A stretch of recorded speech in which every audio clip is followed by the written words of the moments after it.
நீங்க துணி துவைக்கிறதுனால தாங்க உங்க துணியே வீணா போகுது. உங்க ஜீன்ஸை 15 வாட்டி போட்டு தான் துவைக்கணும், உங்க இன்னர் வேற டெய்லி துவைக்கணும். உங்க ஷர்ட் ஒரு 2 வாட்டி போட்டு துவைக்கலாம், ஆனா உங்க ஆக்டிவ் வேற டெய்லி துவைக்கணும். எல்லாத்தையும் சேர்த்து மிஷின்ல மட்டும் துவைச்சிடவே கூடாது.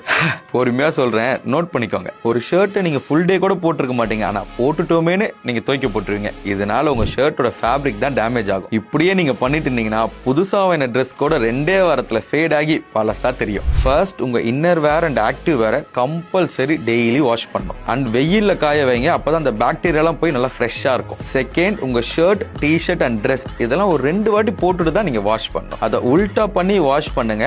அப்படியே இன்டோர்ல காய போட்டீங்கன்னா அந்த ட்ரெஸ்ஸோட கலர் ஃபேட் ஆகாம இருக்கும். Third, formal or casual pant இது ஒரு 2 வாட்டி போட்டுட்டு நீங்க வாஷ் பண்ணுங்க. இதுவே ஜீன்ஸா இருந்தா ஒரு 15 வாட்டி போடுங்க, அப்புறம் வாஷ் பண்றதை பத்தி யோசிக்கலாம். எந்தெந்த ட்ரெஸ்ஸை எப்போ வாஷ் பண்ணணும்னு சொன்னேன், இப்போ எப்படி வாஷ் பண்ணணும்னு சொல்றேன். நெட்டட், டிஷ்யூ அண்ட் ஜார்ஜெட் இந்த மாதிரி டெலிகேட்டான ஃபேப்ரிக்லாம் மிஷின்ல போட்டுறவே போட்டுறாதீங்க. கஷ்டப்பட்டாது கையில துவைச்சிருங்க, உங்க ட்ரெஸ் நல்லா இருக்கும்.